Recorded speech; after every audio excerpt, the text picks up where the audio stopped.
So hello guys, आज मैं explain करने वाला हूँ पर्सनल टेस्ट एपिसोड 6 को। तो चलिए वीडियो को स्टार्ट करते हैं। एपिसोड 6 की स्टार्टिंग में हम देखते हैं जेनी के घर के बाहर नोटिस लगा होता है, इसलिए जेनी उसे निकाल कर फेंक देती है। लेकिन केविन उसे पढ़ लेता है और जेनी से कहता है तुमने अपने घर को गिरवी रख दिया। लेकिन जेनी इसका कोई जवाब नहीं देती। केविन कहता है क्या तुमने सोचा भी है कि तुम ये लोन कैसे पे करने वाली हो। जेनी कहती है तुम्हें इससे क्या मतलब।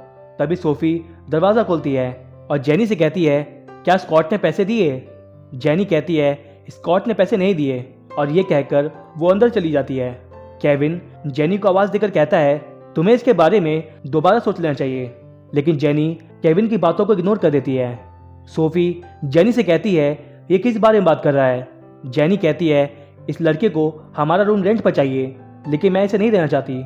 ये सुनकर सोफी बाहर जाती है और केविन से कहती है मुझे नहीं पता कि तुम दोनों के बीच में क्या हुआ है, लेकिन मैं जेनी को कन्विंस करने की कोशिश करती हूँ, तुम यहीं पर वेट करना। सोफी जेनी से कहती है आखिर इस लड़के में क्या दिक्कत है। जेनी कहती है मैं एक लड़के के साथ में कैसे रह सकती हूँ। तब सोफी जेनी को समझाती है अगर तुम अपने साथ एक लड़की को रखोगी तो वो एमी की तरह हो सकती है, और एक लड़के को रखोगी तो वो स्टीव या स्कॉट की तरह हो सकता है।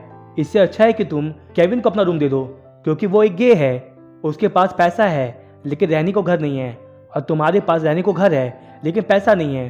तुम दोनों ही एक दूसरे की मदद कर सकते हो, और वैसे भी अगर तुम्हें केविन पसंद नहीं आए तो उसे घर से बाहर निकाल देना।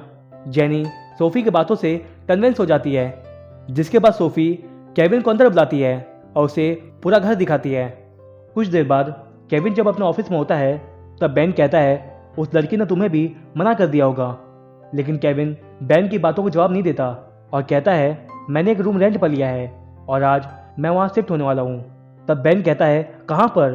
तब केविन कहता है और कहाँ पर, सैंगोजे में।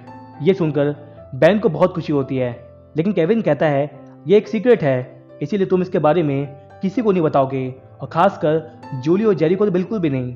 बेन इसके लिए मान जाता है। शाम को केविन और बेन जब सैंगोजे के बाहर खड़े होते हैं तब बेन केविन से कहता है हमारी कंपनी का फ्यूचर अब तुम्हारे हाथ में है।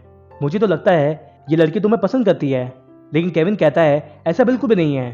थोड़ी देर बाद केविन और जेनी एग्रीमेंट पर साइन करते हैं। जेनी केविन को यहाँ पर रहने की कुछ कंडीशंस बताती है कि तुम इस घर में कैमरा यूज़ नहीं कर सकते, और हम दोनों ही फ्रिज और वॉशिंग मशीन को साथ में इस्तेमाल करेंगे।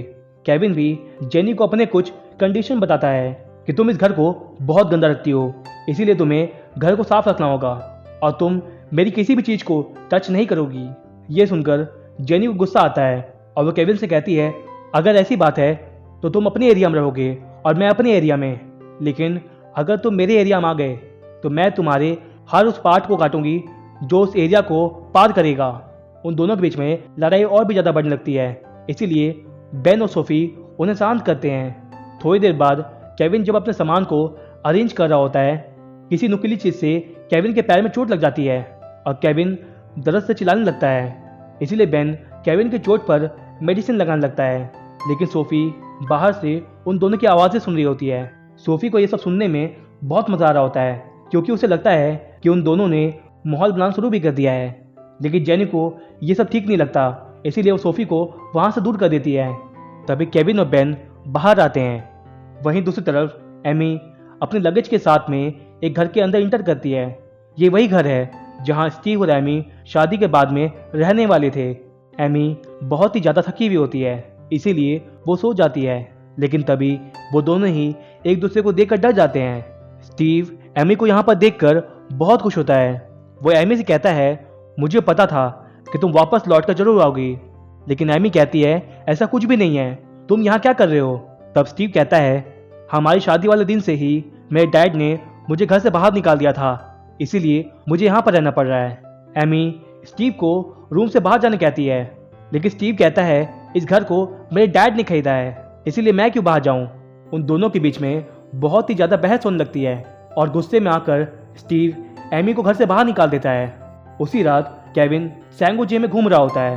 तभी केविन को जूली कॉल आता है, लेकिन केविन उसके कॉल को रिसीव नहीं करता।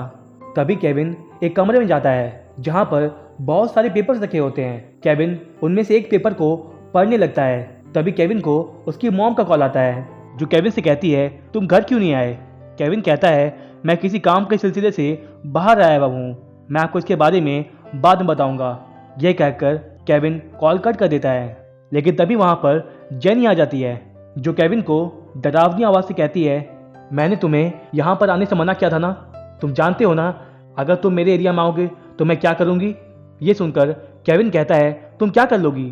तभी जेनी पेड़ काटने वाली मशीन को ऑन कर देती है, जिससे केविन डर कर भाग जाता है। और इतना कुछ करने के बाद भी जेनी कहती है, क्या मैंने ये ज़्यादा कर दिया।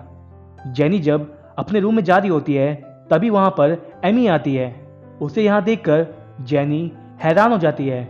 जेनी एमी से कहती है, इतना कुछ होने के बाद भी तुम यहाँ वापस कैसे आ सकती हो। लेकिन एमी बहुत ही शान से कहती है, क्या मुझे अपने ही घर में आने के लिए अब परमिशन लेनी पड़ेगी। दरअसल एमी हमेशा से ही जेनी के घर में रहती थी, इसीलिए एमी इसे अपना घर समझने लगी है।